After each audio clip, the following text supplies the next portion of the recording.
나는 그 근방에 물을 이렇게 수건에 적셔서 입에다가 물을 이렇게 넣어줬습니다.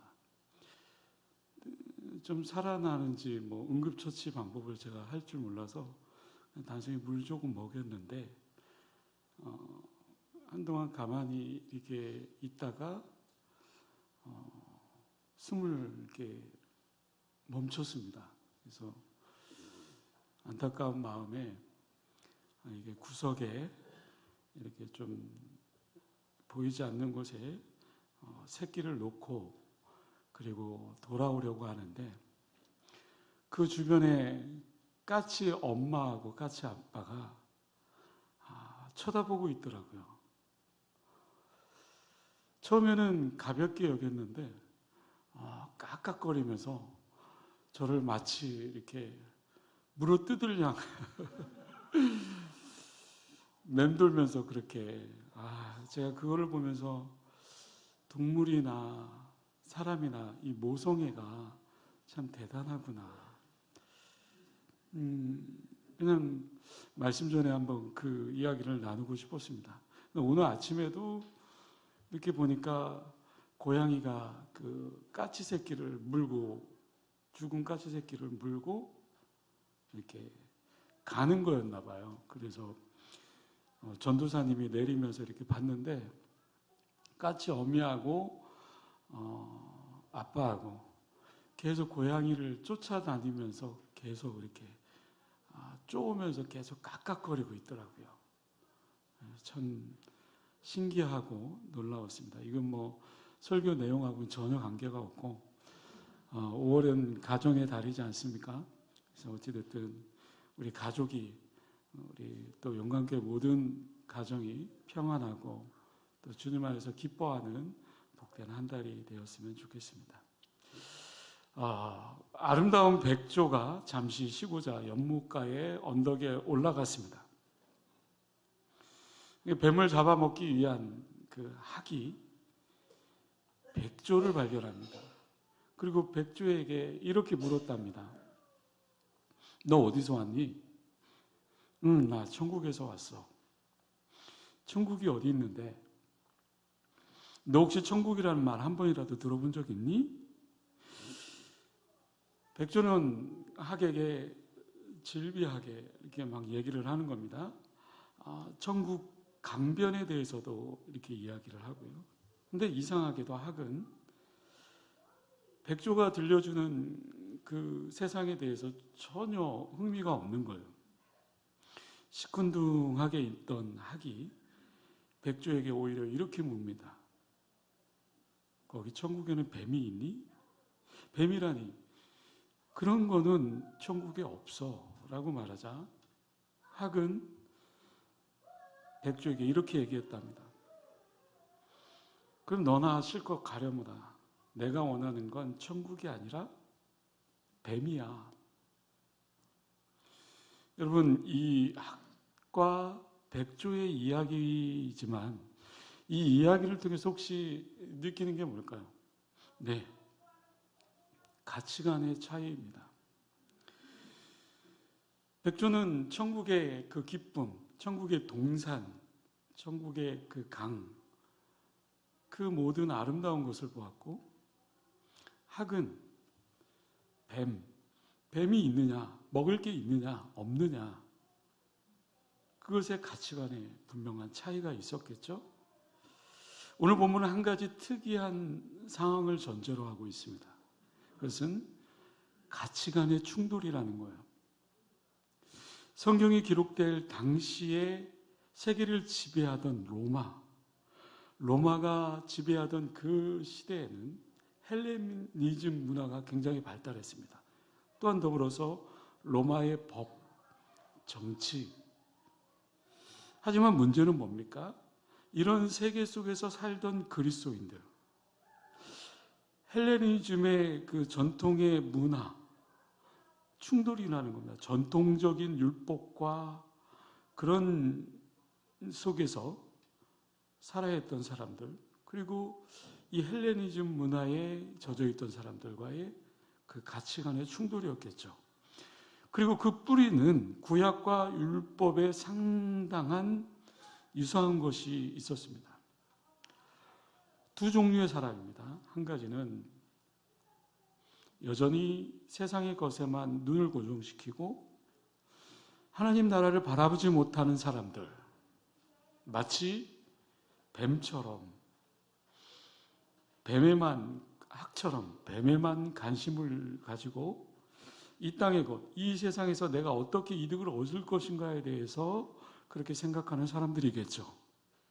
그리고 또 하나의 부류, 세상의 것이 아닌 하늘의 관심, 하나님의 뜻이 무엇일까라는 거죠.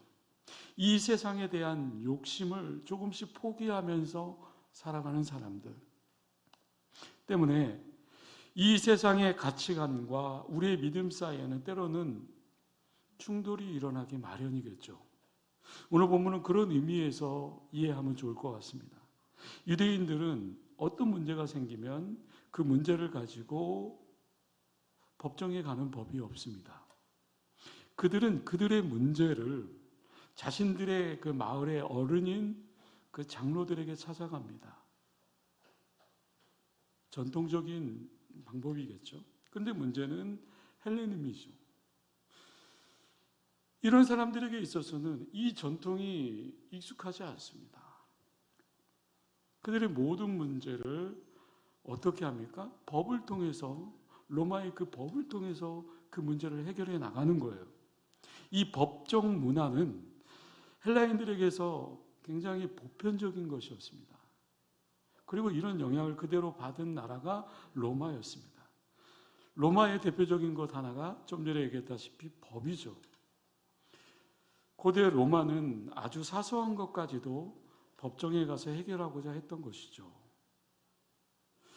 가족적인 전통에 익숙해 있던 그 할례자들, 그들과 법을 통해서 모든 문제를 해결하려고 했던 무할례자들, 두 문화 사이에 충돌이 일어나는 겁니다.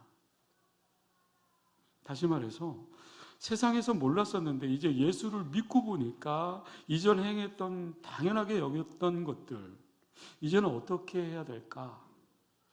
그 고민을 할 수밖에 없는 거겠죠. 우리가 예수를 믿기 때문에 이전에는 너무나 당연하고 여겨졌던 것들, 그것들이 때로는 포기해야만 하는 때가 있습니다.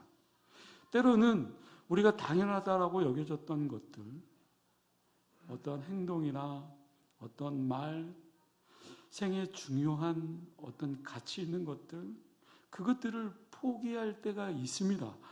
포기해야만 될 때가 있다라는 거죠. 아마존의 원주민의 선교사였던 제임스 엘리엇이라는 사람이 있습니다. 그 사람이 이렇게 얘기합니다. 우리 영원히 붙잡을 수 없는 것을 포기하고 영원히 붙잡고 있게 될 것을 선택해야 될 때가 있다. 오늘 본문으로 돌아가 보죠. 오늘 보면 바로 이 문제예요. 성도들 사이에서 일어나는 어떤 법정 송사의 문제에 대해서 이야기하고 있습니다. 그리고 이 문제에 대해서 사도 바울은 당연코 법정 송사의 문제를 법으로 끌고 가는 것은 죄가 된다. 법정에 송사하는 것이 뭐가 그렇게 죄가 될까? 왜 사도 바울이 이 문제에 대해서 이렇게 강력하게 죄라고까지 말씀하는 걸까? 오늘 본문은 우리 이 관점에서 살펴보면 사도 바울이 우리에게 어떤 생활의 원리를 가지고 믿음으로 실천하며 살아야 될 것인가에 대해서 말씀하고 있는 겁니다. 고린도 교회는 사도 바울이 2차 전도 여행 중에 개척한 교회입니다.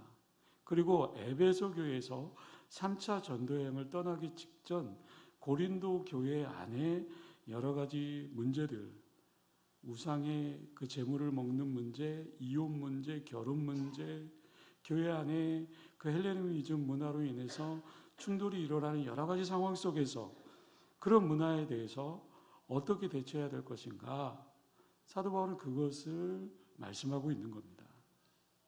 분명한 것은 우리가 세상을 재판하는 사람이 되어야 된다. 2절 말씀입니다. 성도가 세상을 판단할 것을 너희가 알지 못하느냐. 세상도 너희에게 판단을 받겠거든 지극히 작은 일 판단하기를 감당치 못하겠느냐. 분명히 헬레니즘의 그 문화가 교회 안에 들어왔습니다. 그리고 법으로 모든 것을 해결하려고 했습니다. 사도 바울이 처음으로 이야기하는 것은 우리의 신분이죠. 2절 서두에 성도가, 여러분 성도가 누구입니까? 성도는 이 세상을 판단하는 사람들입니다. 마태복음 19장 28절의 말씀에 보면 예수께서 이르시되 내가 진실로 너희에게 이르노니 세상이 새롭게 되어 인자가 자기 영광의 보좌에 앉을 때에 나를 따르는 너희도 보좌 12보좌에 앉아 이스라엘 12지파를 심판하리라. 이런 보좌에 하나님께서 우리를 앉혀주시겠다 때문에 분명한 것은 우리가 세상을 재판하는 자로 서 있어야 된다. 성경은 계속해서 그런 말씀으로 이어져 갑니다. 두 번째로 생각해 볼 수 있는 것은 사도 바울이 강조하고 있는 것, 우리가 하나님으로부터 모든 문제를 바르게 판단할 지혜를 받은 자라고 하는 겁니다. 우리는 그것을 판단할 수 있는 지혜를 하나님께서 주셨습니다. 5절 말씀을 볼까요? 내가 너희를 부끄럽게 하려 하여 이 말씀을 하노니 너희 가운데 그 형제가 이를 판단할 만한 지혜 있는 자가 이같이 하나도 없느냐? 아니, 너희 가운데 이런 문제가 생겼을 때, 교회 안에 여러 가지 송사의 문제가 생겼을 때 그것을 법으로만, 헬레니즘 문화가 그 교회 안에 들어왔기 때문에 그냥 법으로 냉정하게 그것을 해결하려고 하는, 하나님이 이런 지혜를 주시지 않았느냐. 그것을 해결해 줄 지혜로운 사람이 없더냐? 그런 문제를 중재해 줄 사람이 없더냐? 꼭 그런 문제 가지고 세상 법정까지 가서 판단을 받아야 되느냐? 고린도전서 1장에 보면 지혜에 대해서 계속해서 강조합니다. 고린도 사람들 더 나아가서 고린도 교회의 고린도 교인들까지 지혜를 자랑하고 지혜의 게임을 하고 있는 참 안타까운 그런 모습. 왜냐하면 그 당시의 그 지혜, 세상적인 지혜, 그 철학, 아덴, 고린도 위의 지역에 있죠. 서로 철학으로 논쟁하고 지혜의 싸움을 벌이고 있죠.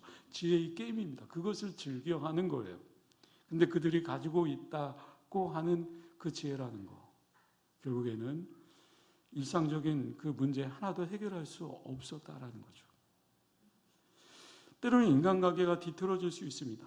그 관계가 뒤틀어질 때 그것 하나라도 제대로 해결하지 못하고 결국 재판장에게 나아가야 할 만큼의 그런 문제가 될 수밖에 없는 건가?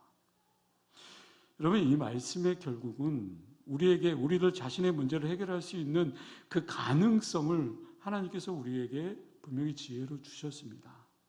그럼에도 불구하고 그 당시에 모든 것이 법으로만 해결하라고 했던, 그것이 고린도 교회 안에까지도 들어왔던, 하나님 우리에게 지혜를 주셨습니다. 어떤 것이 옳은 건지 또 그런가를 판단할 수 있는 그런 능력까지도 주십니다. 그런데 때로는 그것을 활용하지 못합니다. 굳이 세상의 법정까지 가야만 하는, 아니 그렇게 할 수밖에 없는 경우도 있을 수 있습니다. 때문에 성도들 사이의 문제를 성도들 안에 해결하지 못하고 세상의 법정까지 가지고 간 것은 결국 사도 바울이 말하고 있는 오늘 성경의 말씀의 핵심은 뭡니까? 모두 다 패배자라는 거죠. 6절과 7절 말씀을 볼까요? 형제와 더불어 고발할 뿐더러 믿지 아니하는 자들 앞에서 하느냐? 너희가 피차 고발함으로 너희 가운데 이미 뚜렷한 허물이 있나니 차라리 불의를 당하는 것이 낫지 아니하며 차라리 속는 것이 낫지 아니하냐? 내가 때로는 손해를 봐야 되고 믿기 때문에 때로는 양보를 해야 되고 그것이 맞을까? 세상을 살아가다 보면 그런 일을 막다트릴 때가 참 많이 있죠. 주목해야 될 단어가 있습니다. 6절, 7절 말씀에 보면 허물이라는 단어예요. 이 허물이라는 단어의 또 다른 의미가 뭐냐면 실패, 패배.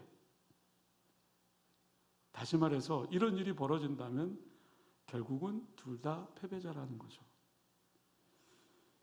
처음에 동기가 무엇이었든지 결국 재판에 의해서 누가 옳고 틀린가를 밝혀서 한 사람이 승리자가 이루어졌다면 그렇게 된다 할지라도 하나님의 관점에서 보면 두 사람이 다 패배자라는 거죠.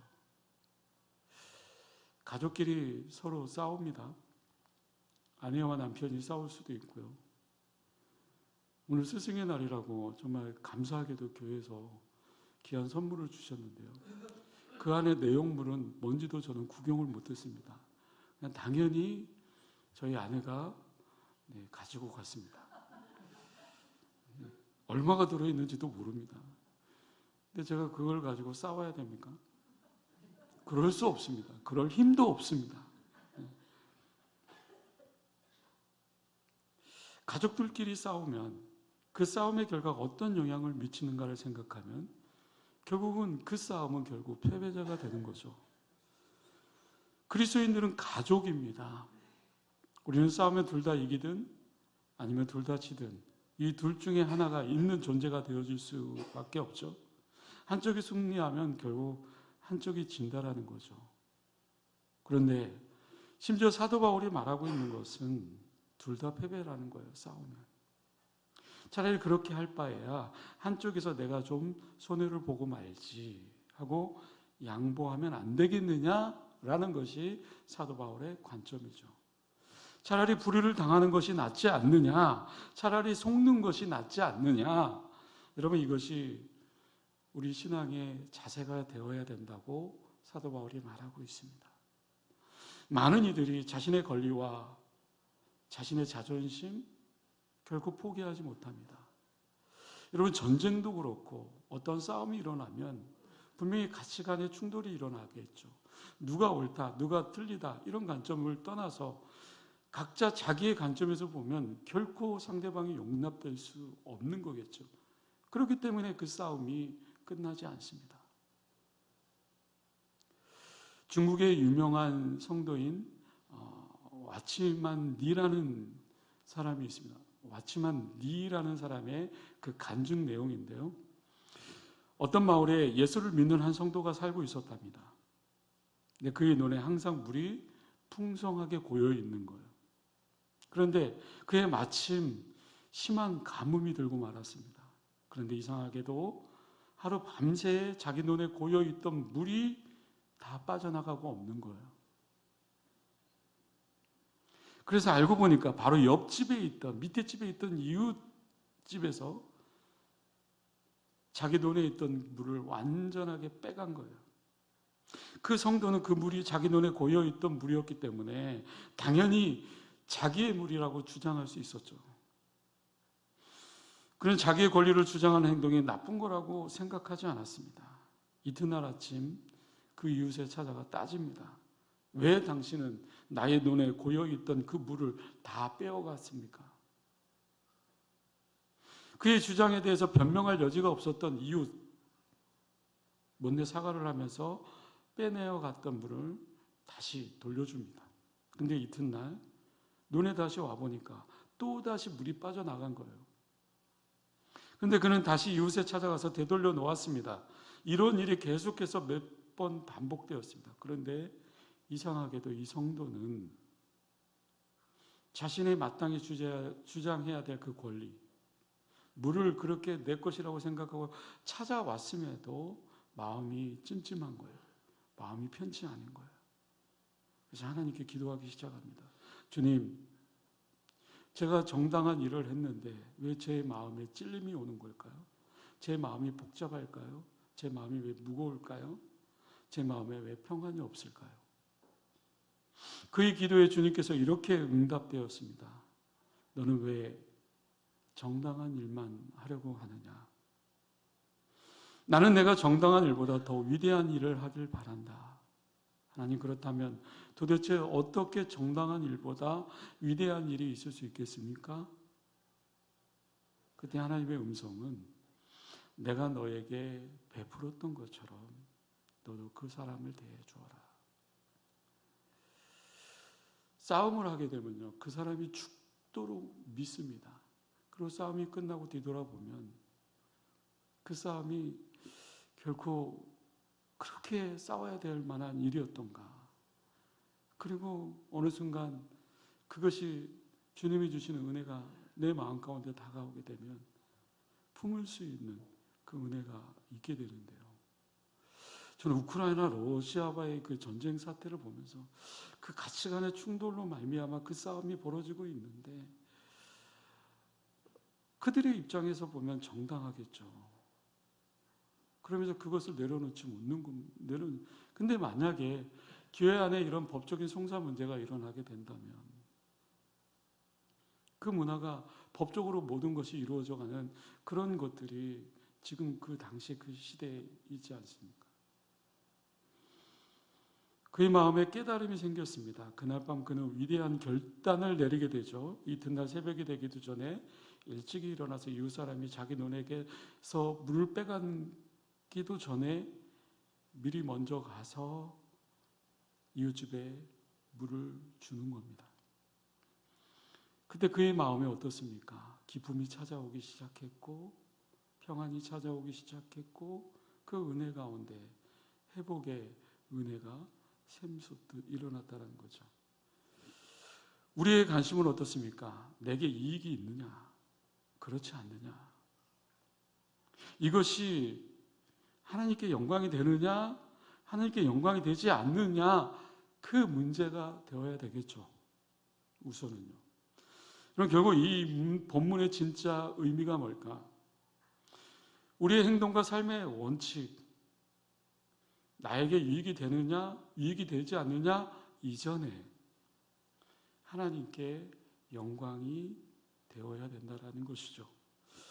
이것이 가장 중요한 오늘 본문의 깨달음입니다. 말씀을 묵상하다 보면 그 말씀을 통해서 주시는 은혜가 있죠. 저에게도 오늘 이 말씀이, 본문 말씀이 지난주 목요일 본문의 말씀인데 이 말씀을 깊이 묵상하다 보니까 저에게도 많은 깨달음을 주게 되었습니다. 여러분, 세상을 살다 보면 사도 바울조차도 로마의 법정에 끌려가게 되었습니다. 더구나 어떤 경우는 사도 바울도 자신의 그 문제를 놓고 억울한 문제를 해결해 달라고 로마의 황제까지 쫓아가지 않았습니까? 솔직히 말씀드리지만 제가 이 말씀을 전하지만 과연 성도들끼리 결코 세상의 법적 문제로까지 끌고 가지 말아라 이렇게 자신 있게 말씀드리지는 못할 것 같아요. 왜냐하면 이 세상이 훨씬 더 그 당시보다 복잡해졌고 사람들이 점점 더 악해져만 가는 것 같지 않습니까? 더구나 이 사람은 성도이니까 그래서 이 사람의 약점을 이용해서 우리는 괴롭히는 사람들도 분명히 현실적으로 존재한다는 사실이죠. 그런데 과연 이 무조건적인 이 시대 속에서 안 돼라고 말할 자신이 없습니다.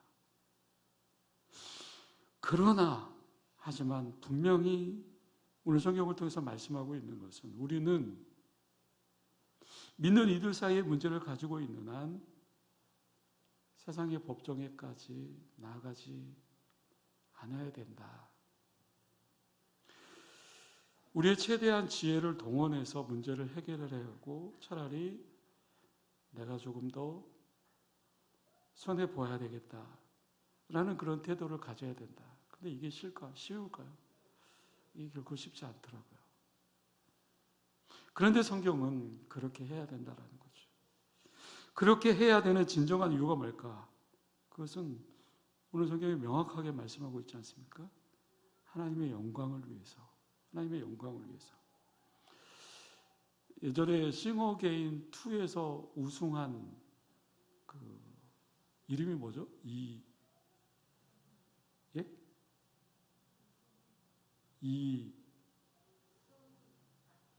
누구요? 장로님 어떻게 그렇게 잘하세요? 옆에서 들려서 아시는 거죠? 네. 팬입니까? 네.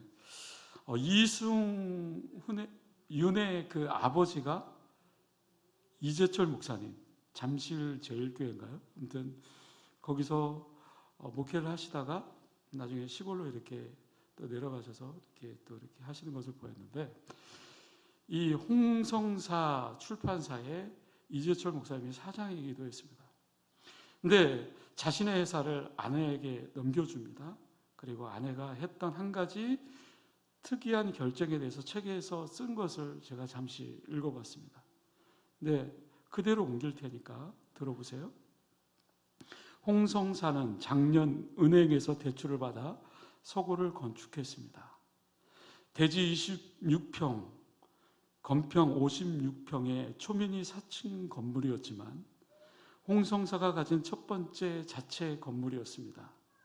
만약 내가 아직까지 홍성사의 사장이라면 나는 서고를 먼저 짓지는 않을 것입니다. 나의 소견으로는 출판사에서 가장 중요한 부서는 편집부와 미술부이기 때문입니다. 이 두 부서는 출판사의 생명과도 같습니다. 그러나 아내의 생각은 전혀 달랐습니다. 출판사에서 서고 관리를 제외한 타 부서의 직원은 10년 경력만 쌓으면 그 자체가 대외적으로 큰 자산이 되어줄 수 있기 때문에 다른 회사에 얼마든지 스카웃될 수도 있고 스스로 독립해서 자기 기업을 운영할 수도 있습니다. 그러나 서고 관리부 직원들은 그렇지 못합니다. 한 출판사에서 아무리 오래 근무해도 아직 다른 데로 이직하면 다른 어떤 곳에서 자신의 경력을 인정해 주지 않습니다. 때로는 체력을 요구하는 그 서고 관리 업무의 특성상 모든 출판사는 나이에 든 경력 싸움보다 젊은이를 더 선호하는 까닭입니다. 이런 이유로 아내는 홍성사에서 가장 크게 섬길 만한 대상, 그 서고 관리부를 판단하고 거기를 결정해서 이 편협한 공간을 그 관리부 직원들을 위해서 서고를 먼저 건축한 것입니다. 유압장치라든가 엘리베이터, 샤워실까지 만들었습니다. 신비로운 사실은 내 돈을 위해 홍성사를 경영하던 시절 그 엄청난 자금과 나의 전 재산을 쏟아붓고도 두 번의 부도 끝에 홍성사가 빚더미에 앉을 뻔한, 그러나 아내는 도산 직전에 홍성사에서 돈보다 직원을 먼저 섬겼고 홍성사의 정상화와 재도약이 이루어졌던 것입니다. 상대적으로 생각해 본다면 돈보다 사람을 더 중요하게 여겼던 아내로 인해서 막대한 부채를 지고 있던 홍성사는 이미 파산했어야 마땅할 것 같은데도 말이죠. 네. 여러분 어떻습니까?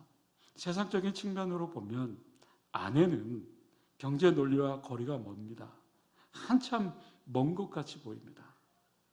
믿음의 관점에서 보면 아내는 내가 완전히 망쳐놓은 회생 불가능한 그 홍성사를 자신의 정말 의식 자체도 못하는 채 그 기업을 엄청나게 회복시켰던 것이죠. 실제로 이 사모님께서 경영했던 홍성사, 오히려 책을 만드는 인원을 늘리면서 직원들에게 살아갈 수 있는 대책들도 마련해 주었고, 그리고 질 좋은 책을 만들기 위해서 노력했고 하나님께 영광이 되고 기쁨이 되는 기업으로 만들도록 노력했다라고 봅니다.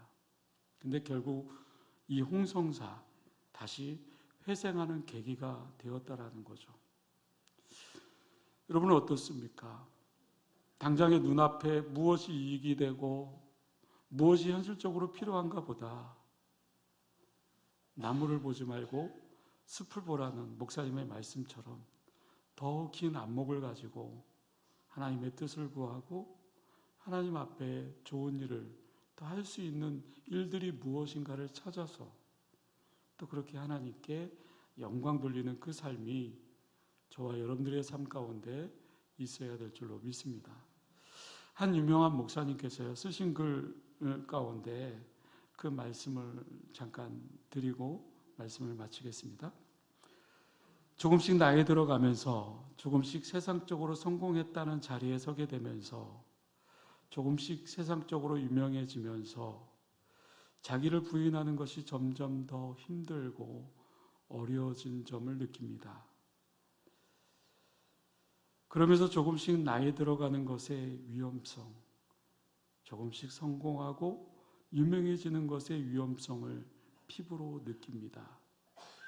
까딱 잘못하다가는 섰다고 생각하는 순간 넘어지겠구나라는 불안감이 듭니다. 내가 점점 커지고 중요해지면서 내게서 하나님의 자리가 점점 좁아지고 있다는 것을 느낍니다.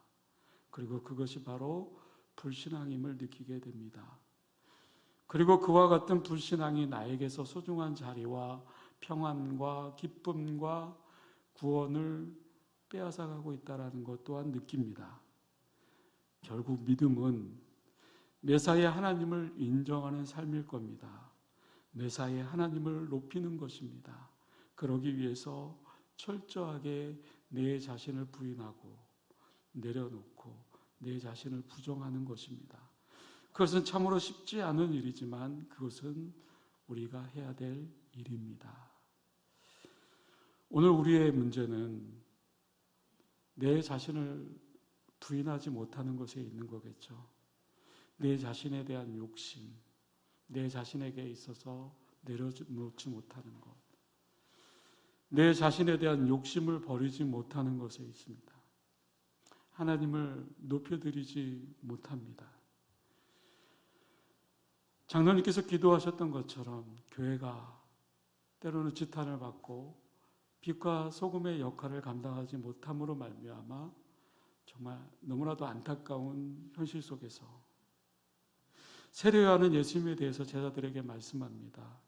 나는 세해야 하겠고 그는 흥해야겠노라.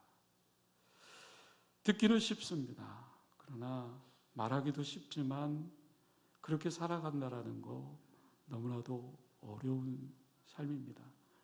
그럼에도 불구하고 우리는 그리스도인으로서 어떤 세상적 가치관과 교회의 가치관이 맞닥뜨리게 된다면 세상적 가치관을 내려놓고 하나님의 영광을 드러내는 것이 무엇인가를 잠시 묵상하고 또 주님 앞에 한 걸음 한 걸음 나아가야 될 줄로 믿습니다.